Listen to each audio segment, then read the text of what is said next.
Бүгд маань хамтдаа байвал юутай адилхан байна вэ? Сайн хараарай. Ам дөрвөлжин дурс гурвалжин найзтайгаа хамт байна. Юутай адилхан байна вэ? Зүйтэй байшин байна шүү дээ хүүхдүүд ээ. Харин тэндээс хоёр дугуй найз зэрэгцэн зогслоо. Юу байна хүүхдүүд ээ? Зүйтэй тоглоом байна шүү дээ.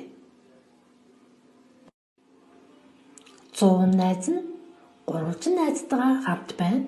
Юутай адил вэ?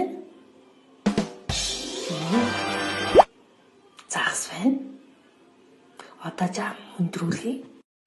Тэгш өнцөгт дугуй найзтайгаа ирлээ. Юутай адилхан байна хүүхдүүд ээ?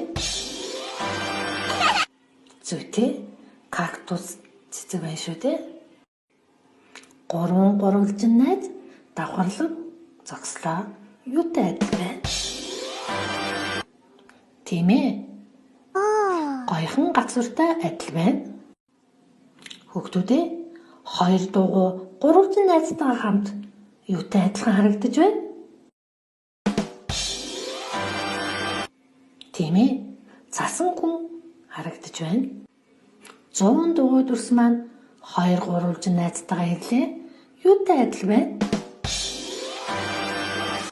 Зүйтэй чихэр байна шүү дээ.